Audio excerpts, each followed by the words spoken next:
pretty large reductions, and sometimes over 50% of child poverty could be reduced if these other programs were expanded. And the cost of those expansions was much lower than this $420 billion that's referenced in a Peterson et al. 2018 study.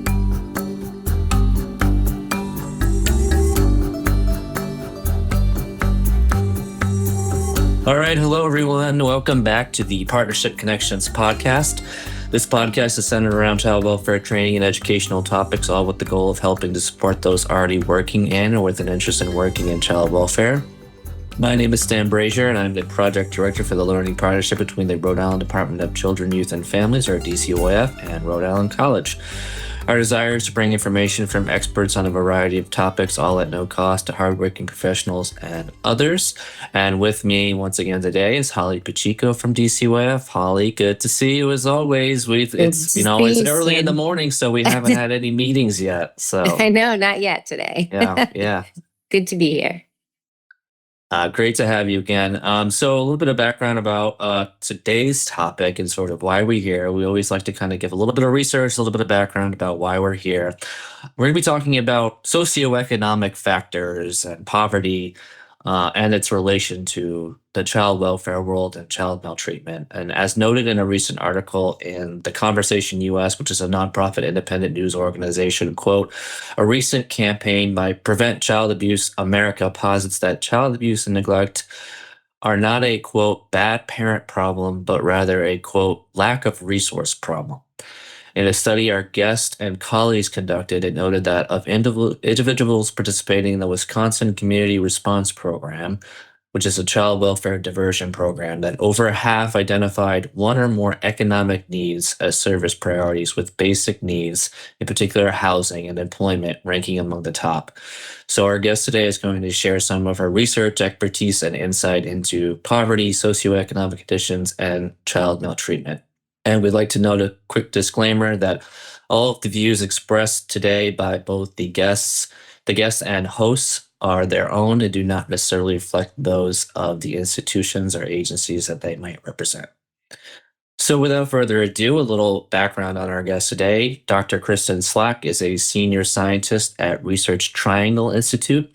She is a leading expert on the associations between family poverty as well as income support and both child maltreatment and child welfare system involvement.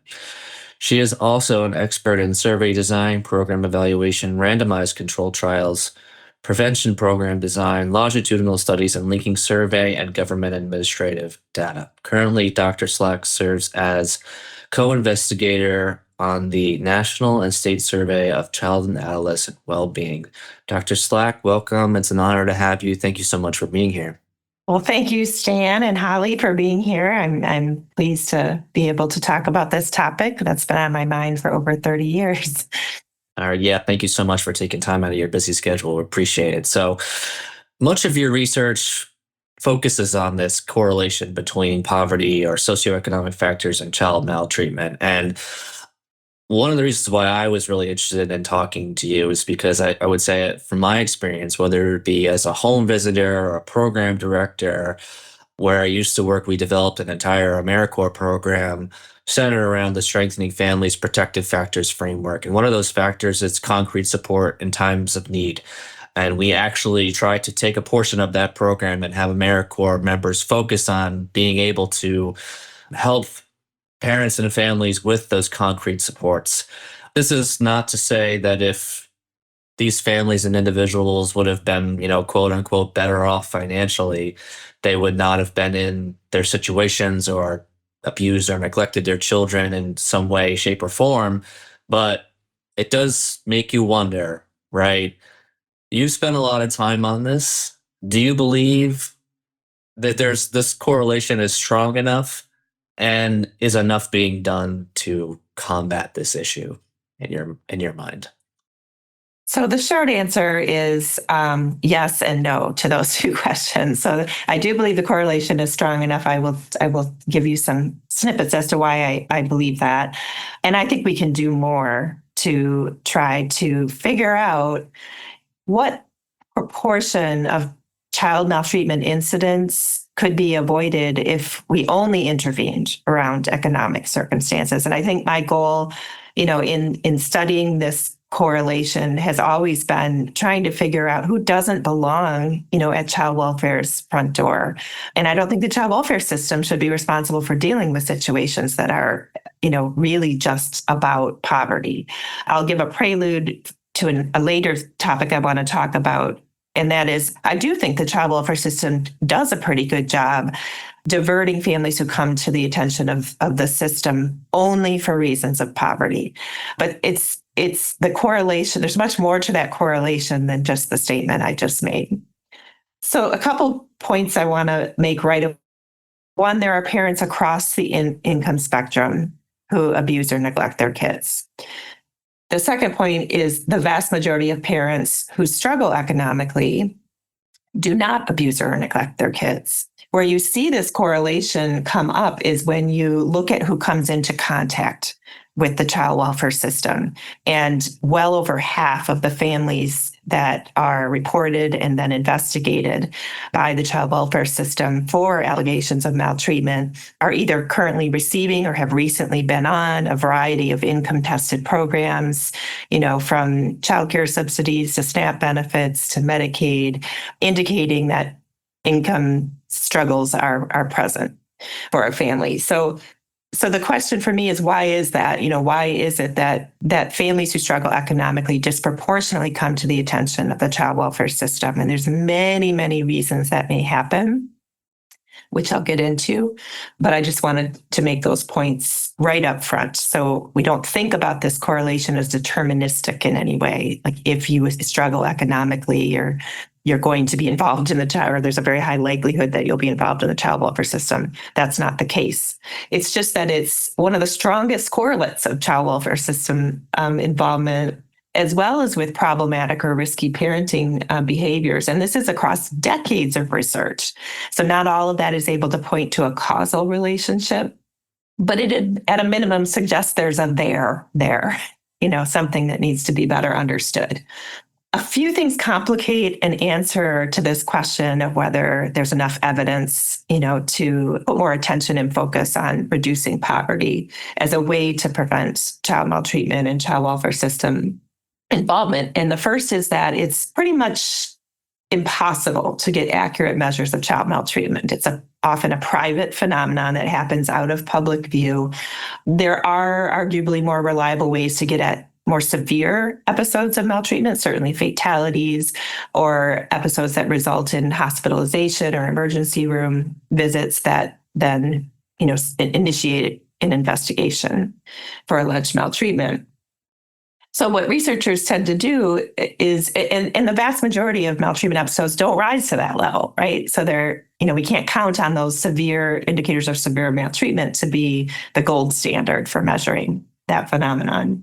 So what researchers tend to do is use substitute measures or proxy measures for child maltreatment. And sometimes they rely on parent self-reports, of more extreme disciplinary practices or high-risk parenting behaviors. But we know those are underreported in research.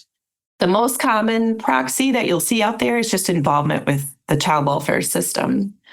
I think it's really important to keep in mind that these concepts of child maltreatment and child welfare system, that while they're related, they are different. So there can be different predictors of each of those outcomes, even though many predictors may overlap. And in some research that I've done, the one consistent predictor of both self-reported neglectful behaviors and neglect reports is material hardships, evictions or eviction threats, food hardship, housing hardship, and utility shutoffs, things like that.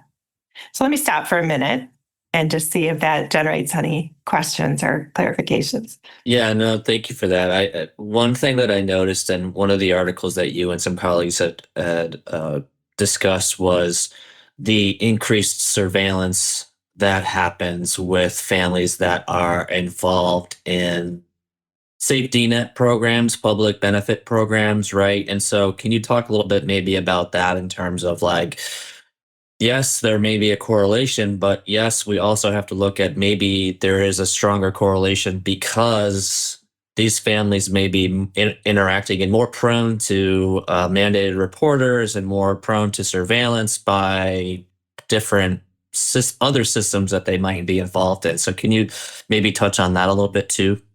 Sure. When you think about what leads to child welfare system involvement, and I'll talk about those pathways in a minute, the one thing that has to happen is that somebody needs to notice what's going on and report it. So there's always some kind of surveillance mechanism at work. And so then you have to ask, well, in what contexts are families surveilled? And are there groups of families that are more likely to be surveilled in those contexts? Certainly, if you're attached to a lot of different programs where there are mandated reporters of maltreatment, you may have a higher likelihood of being reported. That doesn't necessarily mean there shouldn't be a report, though. What worries me about the surveillance phenomenon probably the most is that it results in an inequitable identification of maltreatment, right? So because you can't know of all the maltreatment incidents that are out there, you're going to be more likely to become aware of those situations where someone has had an increased likelihood of being noticed. And it's not just being noticed, but the reporter needs to consider whether what they're viewing is actually concerning. So the labeling has to happen. Like this is something I think is wrong. I need to report it. And so there can be bias in people's interpretation, or they may not have the whole picture. The child welfare system's job is then to sort of sort out at that initial stage, which reports don't meet statutory requirements, that are maybe malicious in a lot of cases, a neighbor that doesn't like you or something like that, child custody disputes. But some portion of those reports need further action because we know children can be at risk of great harm in situations of maltreatment that are real. So it's a really tricky system to have to navigate. But the inequities in who gets noticed are driven in part by who's more likely to get noticed, but also who's less likely to get noticed.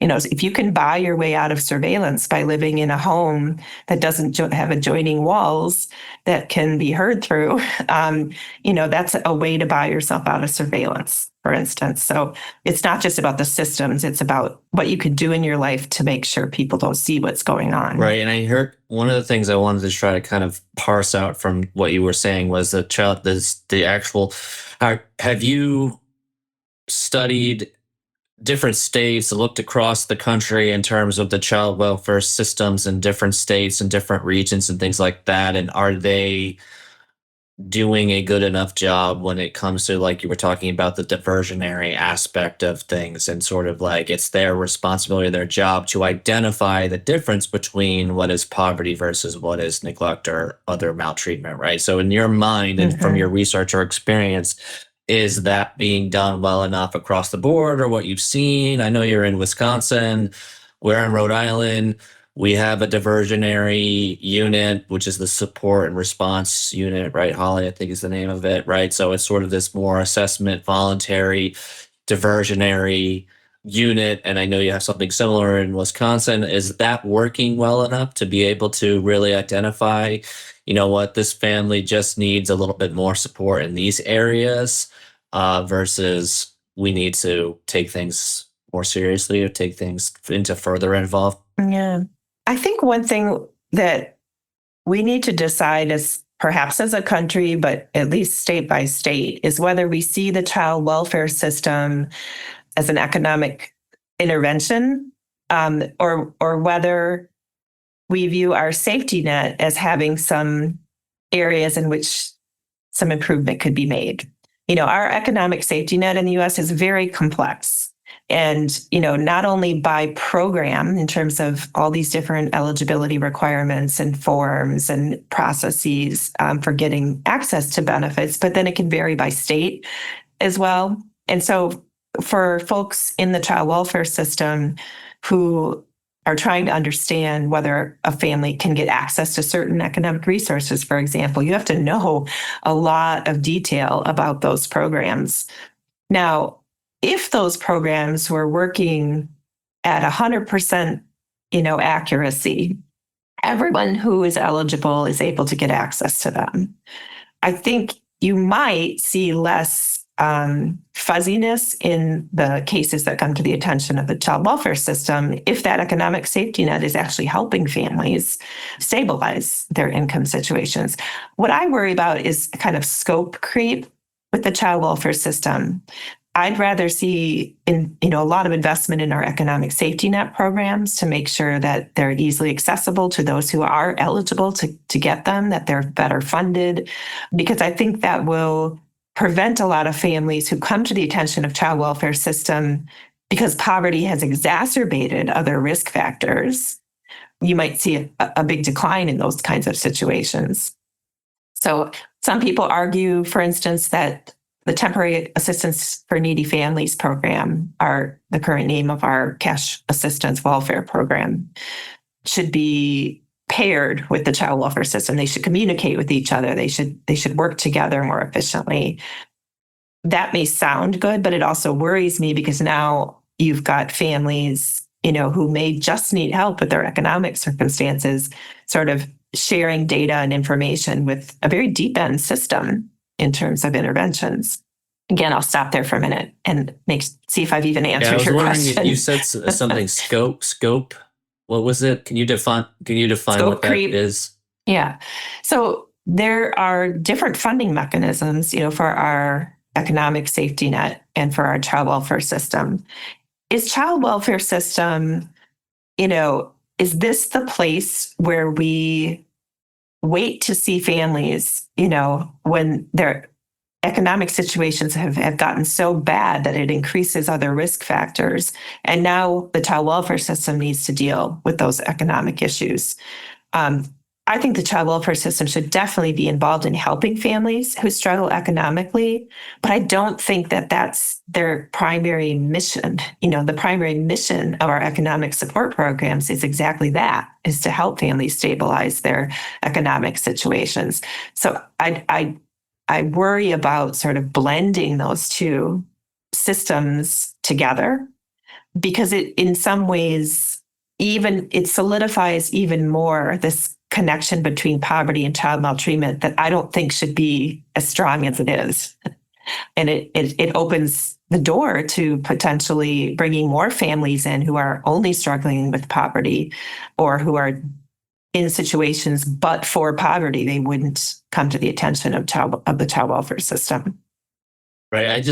I'll play devil's advocate, I guess, right? If the correlation based on decades of research is strong enough, I'm just wondering, I guess, is there a way though that it could work to have the economic safety net arm and the child welfare arm work together in tandem? If the evidence is strong enough and the correlation is strong enough, then I guess I understand where the harm could come in, right? But could the prevention outweigh the possible harm and possible side effects if the poverty and socioeconomic factors exacerbating, like you said, some of the issues and stress and tension? We know how much this kind of contributes to possible and there's all these other different factors, right, that could lead to child maltreatment.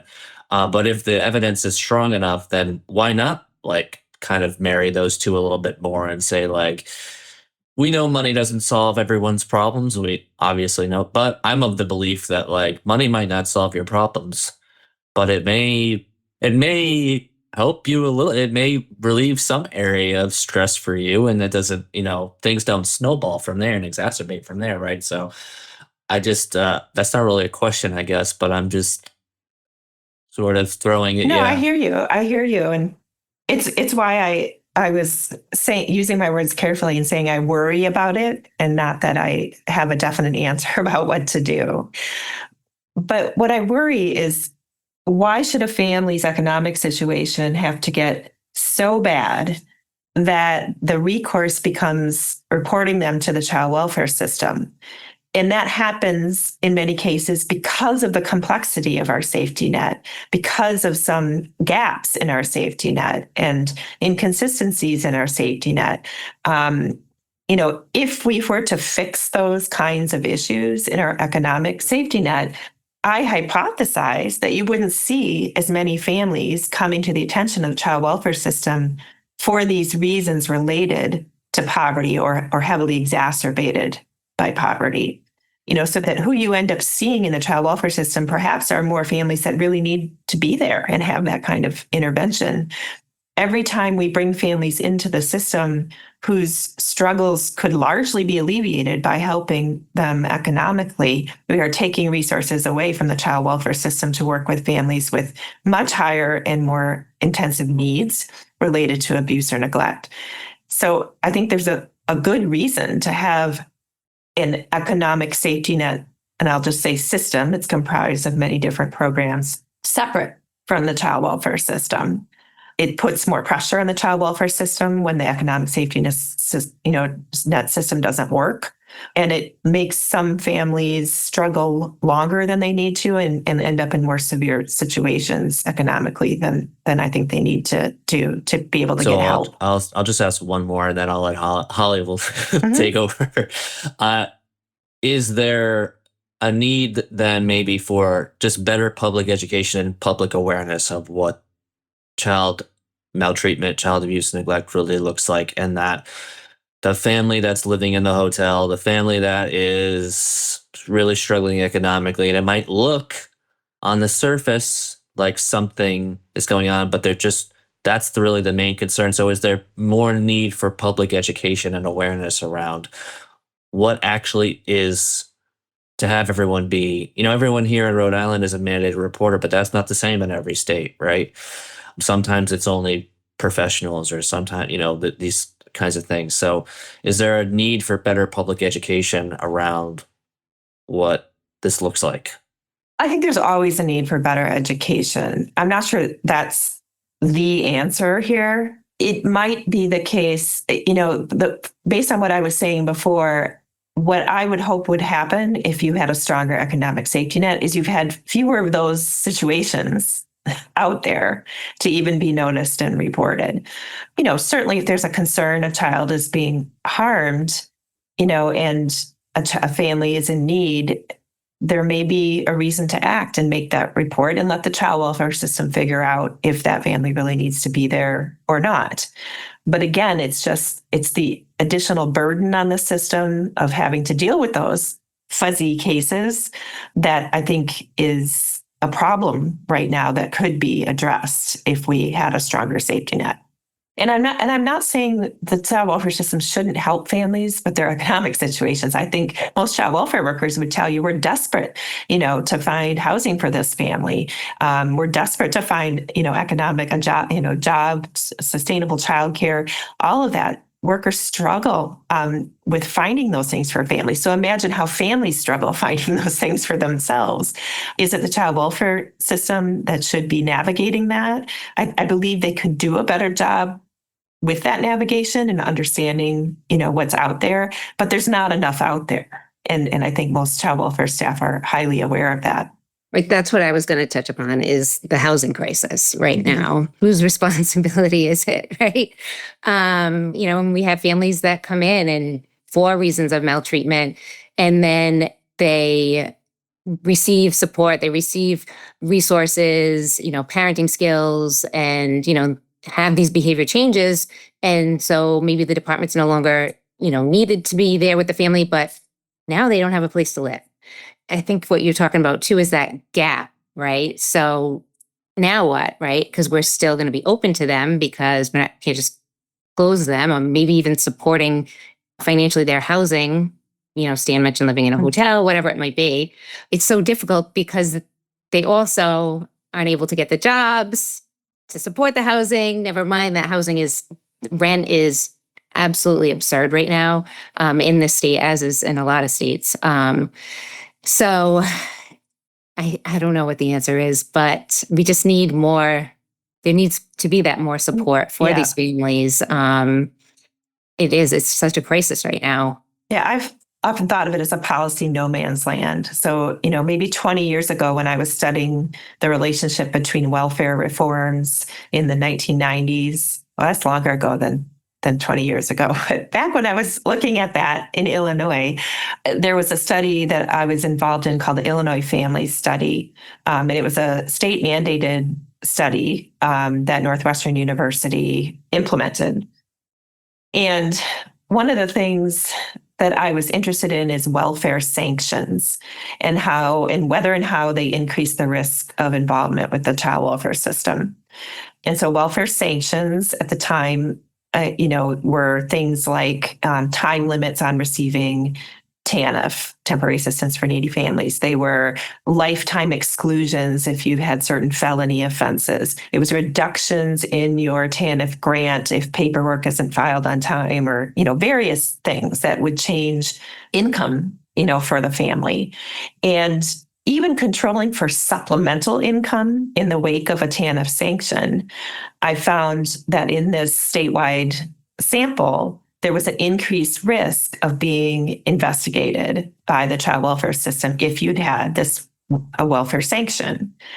But there was no increased risk in it being a substantiated allegation. So essentially, what you're seeing is that, yes, these income reductions are elevating risk for a family, but not to the extent that they become involved, in an ongoing case with the child welfare system. This policy no man's land, who's responsible? We have a safety net that doesn't work for everybody, and that can lead to these situations of increased risk. Whose job is it then, to deal with those families? And that's one of the reasons that the community response model was developed in Wisconsin, which I've been a part of evaluating over the last 15 plus years. And it was for families who either had their cases closed after an investigation, no ongoing case, or who were screened out at the call-in stage. And so those families could be referred to community response, which was a completely voluntary program. In most counties, it was external to the child welfare system, to be able to just ask for the help that they need. And in most counties, this was anything they need. In Milwaukee, we did an experimental evaluation where it was only economic supports that could be received by the intervention. And, you saw situations like a father needed steel-toed boots to accept the job he was offered, and he didn't have $100 to pay for the steel-toed boots, and he could not figure out where to go to get that money quickly. And his situation was he was reported to the child welfare system. They investigated. They did not find evidence of maltreatment, so the case was closed. But we know that those families come back to the child welfare system at pretty high rates. So in Wisconsin, it's about 40% over like a 3-year period have another report to the child welfare system. So just buy the boots, have somewhere to go, where families who are experiencing a crisis like that could lead to such a downward spiral. Right. Why Fill don't the we address gaps. it? Yeah. It's like those gap areas that need to be addressed, and it seems so minimal, right? But I think it's sometimes needed. it's minimal, and sometimes it's like, I need rent and then I need it again next month and the next month, and that's a different kind of situation. But families don't really know where to go if they just have an emergency. I remember interviewing a woman in Chicago area when I was doing my dissertation, and she told me that she called CPS on herself because her refrigerator broke and she didn't know where else to go. Like, that just should not be what happens, Right. Well, and you said $100 for the boots, right? And it made me think of, I forget who it was that said it, and then it impacted me, so I shared it with others, and that we don't often know as the helping professional, like, how difficult never mind $100, how about $10 sometimes, right? For someone, we might think, oh, like, what's the issue? Like, people will not be able to come up with that money. And it's just sort of like, I think there needs to be a lot more sort of awareness raising for even us as the helping professionals, right? To say, like, you have to understand how difficult it is sometimes financially and economically for individuals and families. Like, never mind $100, how about $10, $20, transportation barriers, never mind, again, like, never mind the rent and stuff like that. Like you said, I think that's a perfect example of, we have to kind of be able to wrap our heads around this. But you also talked about whose responsibility is it, and that kind of I think is a good piggyback off for another question that we have in terms of like how might the cost of child maltreatment or involvement in a child welfare system impact the everyday taxpayer, and what do we need to know about without getting political or anything like that, but just sort of general facts about what are some of the threats to safety nets that we need to know about right now. Yeah, I mean, there was a group of experts who were involved in a National Academy of Sciences report about policy responses to reducing poverty. And what they did was they did these simulated analyses, data simulations to look at how much poverty would decline for children. So this is child poverty if different combinations of safety net programs were expanded. And they found they offered up it was a number of different scenarios where these programs could be expanded, and found that pretty large reductions in sometimes over 50% of child poverty could be reduced if these other programs were expanded. And the cost of those expansions was much lower than this 420 billion that's referenced in a Peterson et al. 2018 study that you shared with me on estimated economic burden of child maltreatment for the U.S. population. And this is just based on substantiated maltreatment cases. Now, another group, Jessica Pack and colleagues, took those packages and simulated how much child welfare system involvement could be reduced if these various packages were applied, and found, that indeed, it was something along the lines of 10 to 20%, I think, of cases that come to the attention of the child welfare system could be averted if these poverty program expansions, anti-poverty program expansions could occur. So we saw, during COVID, child poverty being reduced by, what was it, like half? With those expanded benefits. So we know it's possible to do. The question becomes, is it that we don't want to help people with their economic situations? Or is it that we really want to solve a pervasive problem in society that has enormous costs and shows up in many different systems, from corrections to mental behavioral health to child welfare and so on? And some of that, I think, has to do with what we believe causes poverty. If you believe that poverty is caused by personal characteristics, it's harder to imagine expanding those programs and helping families who have those economic needs. If you can understand that there are these external difficulties that families have to navigate, especially if you're, in an ecosystem where everybody's kind of in the same boat, that too plays a role, in families' economic situations, then I think it's easier to think about how we might amend those systems to help more families. But sometimes, our decisions aren't tied to what the research shows, it's what we believe. And so I do think where more education is needed is maybe around the different causal, pathways through which poverty can affect the risk of maltreatment. So I'll stop there again. Much of your work seems to be focused more so on the, quote, bigger picture, systems factors associated with child maltreatment prevention. So with that being said, for those on the front lines in child welfare, what are the biggest things to keep in mind when trying to differentiate between poverty and child maltreatment? Yeah, I mean, I think in the child welfare system, the primary focus needs to be on, is this child safe? Safe according to the statutory definitions of maltreatment in that state, which may or may not need to be amended themselves. But let's just say that's the litmus test. I think where workers often struggle is that in the child welfare system, the culpability, the responsibility, sort of falls on that parent almost entirely, and not on these external factors that might be creating, stressors for the family.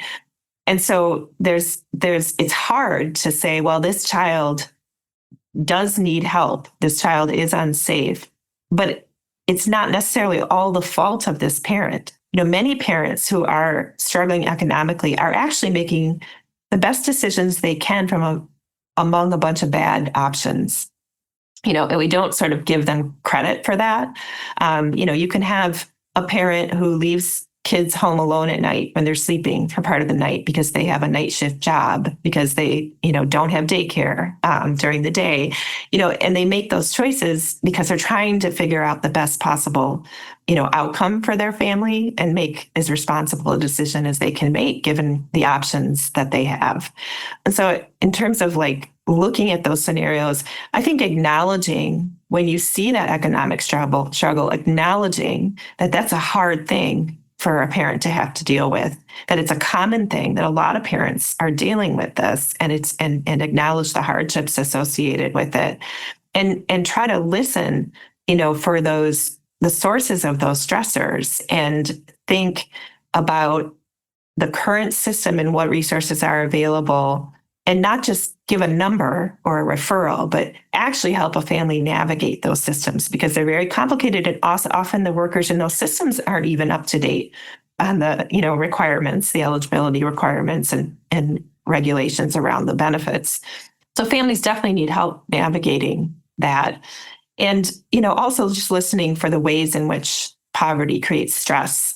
Stress is one of those risk factors, that is also associated with maltreatment risk over the decades. Many studies have identified parenting stress as a risk factor for maltreatment. So acknowledging that this causes stress, listening for those sources of stress, and having an honest conversation with families about what they feel their needs are. I know you mentioned, Stan, at the beginning that one of the studies I was involved in, where we found that most families, reported that they had basic needs, and that was for their primary needs. But a surprisingly large number also said that they needed help with parenting. So I really don't think this should be an either or debate. Like it's. I don't like the term bad parenting, but a parenting issue versus a poverty issue, and it's only one or the other. They're very intermingled. And I think workers need more, assistance trying to figure out if there's other ways to help a family that don't involve a deeper end solution. But they're working within a limited set of options themselves. So it's that, yeah, I think it kind of comes back to the increased awareness at the minimum, right? Like acknowledgement and awareness that dealing with difficult situations. And I think we oftentimes in social work too, right? You've said like we want to try to help navigate families, and there's also a balance of like being able to empower families too, to go out and be able to do things and advocate for themselves as well. But we know that there's probably should be a level of some of that handholding, right? Because it's very complicated, and someone might never know that they're eligible for certain public assistance and stuff like that unless they have that extra support. So a little bit of handholding can go a long way. I know we want to try to empower people too, but if it can help alleviate some stress, alleviate some concerns and stuff like that in their lives, then that can go a long way. So we talked a little bit. Is there anything else you want to kind of add maybe to like, we talked about who's responsible and state child welfare involvement and contributions to economic mobility. Is there anything else you want to be able to add, or that what in your research might show, like what role or roles state child welfare agencies should be playing in contributing to economic mobility in the hopes that it will reduce involvement and child maltreatment? Mm-hmm. I think one thing, and I think we could do a better job of this in our social work programs as well, is more education around how the safety net works, what are the eligibility requirements and the rules around receipt, but also building connections and relationships in those systems, because it's often hard to access the right person to get an answer, to get help on behalf of a family. In this country, we separated through policy, through federal legislation, we separated out, Title 4E and Title 4A, Title 4E being child welfare and Title 4A being many of the means-tested welfare assistance programs. And that separation, I think, has some value, as I've talked about before, but you also need to be able to address these economic situations wherever they show up. As Holly was talking about, we shouldn't have to wait to reunify a family where a kid has been removed only because there's no housing that a family can afford. So they don't have a place to live. That just shouldn't be a scenario that gets encountered. And so I think, becoming more familiar with those systems, building relationships within those systems, acknowledging with families that it's difficult to navigate them, asking if they need help. And then, for leaders in those systems, I think advocating for more funding for emergency kind of situations, because those small things, as Holly was mentioning, and you were mentioning, Stan, should be easy to solve. The bigger things where a family lacks ongoing income each month to be able to afford rent in an ongoing way, that's a bigger issue. But certainly the smaller things, like a car broke down and you can't get to work anymore. There just needs to be adequate support for that, and regardless of where a family shows up with that kind of need.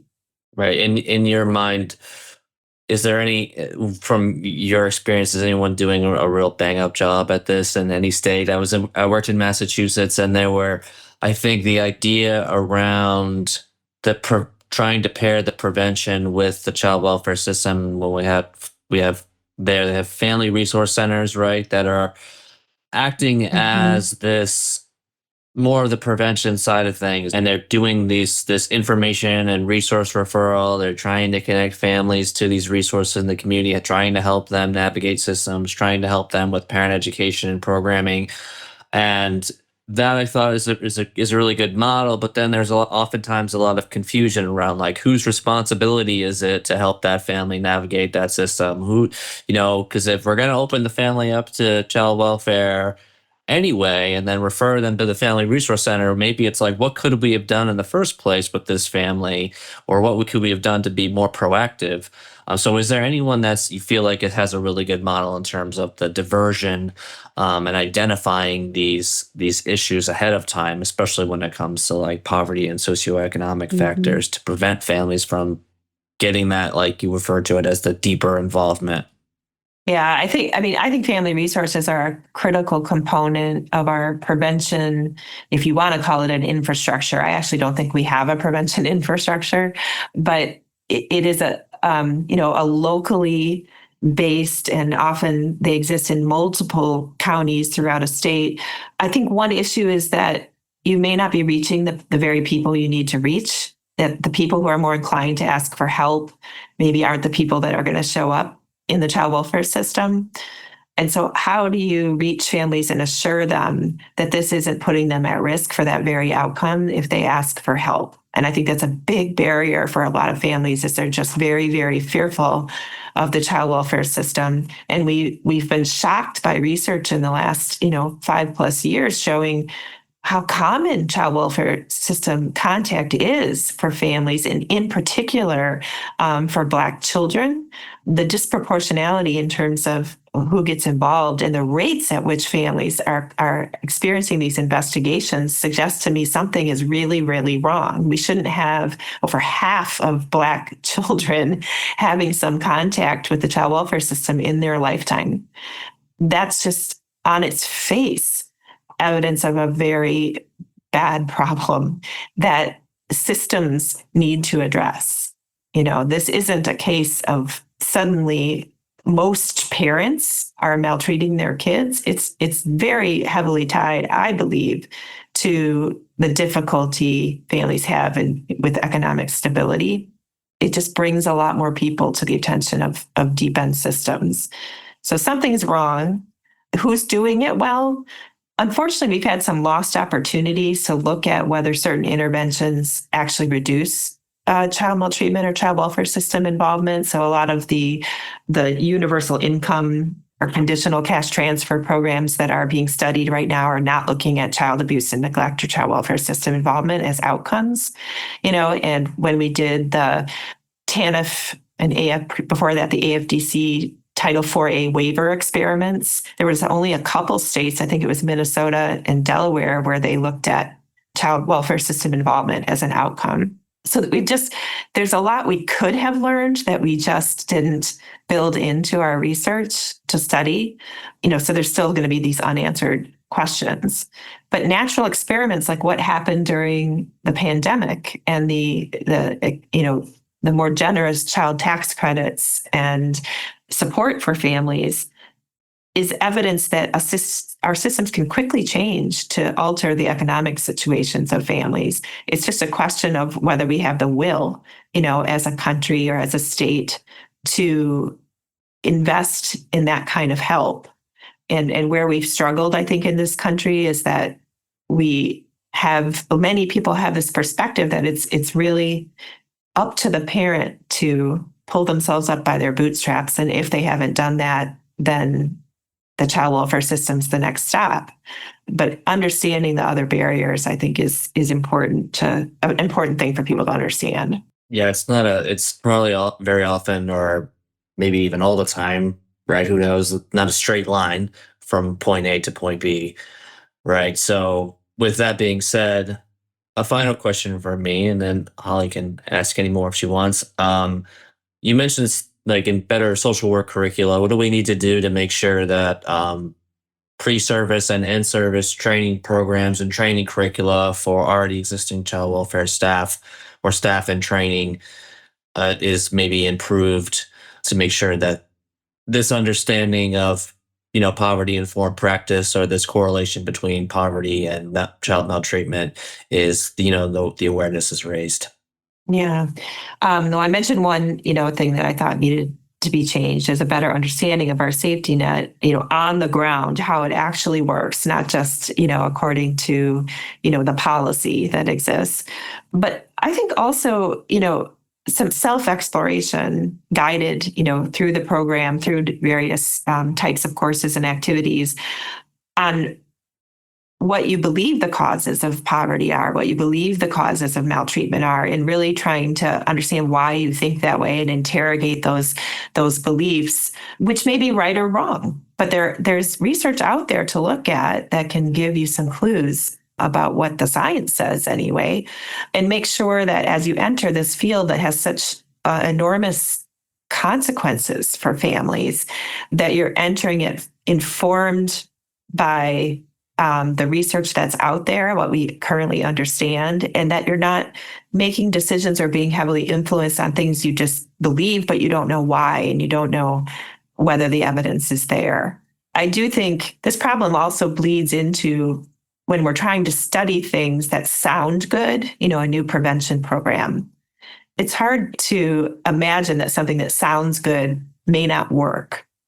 But the community response program is a case in point. It doesn't work everywhere according to our research. In some places it worked really quite well. In other places it didn't work at all. And in some places it even increased the rate of recurrent reports to the system. So understanding why that is, why those contexts have such different outcomes is super important. And basing your decisions on your beliefs can be faulty and can cause harm to families or end up requiring them to do things that they really don't need to do. I used to tell my students, if a family asks you, if I participate in this parenting program or whatever the program is, how will this benefit my family? What is the evidence? That a lot of times their answer has to be, I don't know, because we haven't studied it. And that does a huge disservice to families as well. We need that knowledge about what actually works. And that includes economic support interventions. Yeah. And I appreciate like what you said, because do you believe that this family or this parent is, and there's so many other contributing factors that might be possible, right? Do you believe that they are in the economic situation that they're in because they're lazy? Or do you believe that they're in the situation they're in because of systemic factors, their own mental health and substance use issues and concerns, things like that? Do you believe that this family or this individual is struggling with a lot of different things that are being thrown, a lot of different barriers and hurdles that are being thrown at them? Or do you believe that they're lazy? or they don't care, or they are not good parents or bad people or something like that. So that's a major red flag, right? I think that's important. That self-reflection work and self-awareness work is so important about what your true beliefs are and your implicit biases are when you're looking at families. It's difficult. We all have them, right? But it's important to recognize what those are. Holly, do you have any questions? Final question? I don't think I have any more questions, but one of the things that you did state that is also so important, never mind, not just looking at our own biases, but also what is the family saying they want, right? Asking them, what is it that they need? What can we help them with? Because it might be something that is not on our radar at all, right? And that's also going to happen when there's that, true engagement with that family, and they're going to be able to be open and honest with us, which is also takes time and work, right, as well.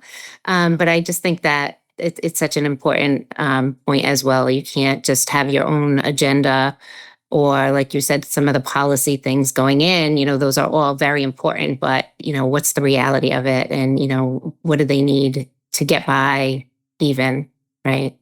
Absolutely. I remember when I was shadowing an investigator once, and we entered the home, and she noticed right away all the pictures of the kids on the wall and drawings and stuff they made, as well as photos. And towards the very beginning of the conversation, that's what they talked about, and just, I can see how proud you are of your kids. I can see how much love you have for them. And just having that acknowledgement, because a parent is going to feel like they're a bad parent, if CPS shows up on your door, and making sure that they understand that they're multifaceted people, that most of them, the vast majority of them, deeply love their kids and want to do better for their kids and are trying. And just making sure those things are acknowledged as part of that relationship building and trust building, I think, can go a long way.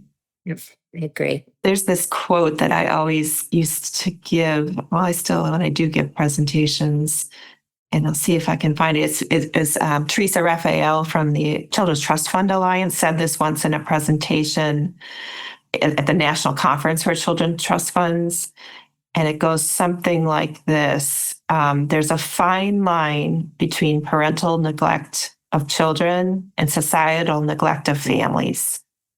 And I just think that so encapsulates sort of the struggle with this, distinction between poverty and neglect.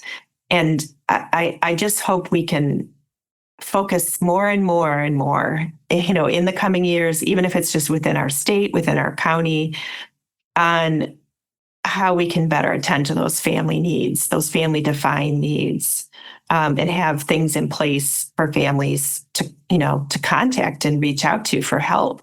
I think that would go in a long way towards helping families stabilize their economic situations if we had true help, true resources for emergency situations and needs that pop up unexpectedly. Yeah, it's a shift from the us versus them more towards a shared ownership of child and family well-being, right? Like, we all have a part to play. Right. And you might not think that necessarily, but you never know how your impact is, or it might be supporting someone that you don't even realize. So, yeah. Thank you, Christy. Appreciate it. You're very welcome. Thank you very much.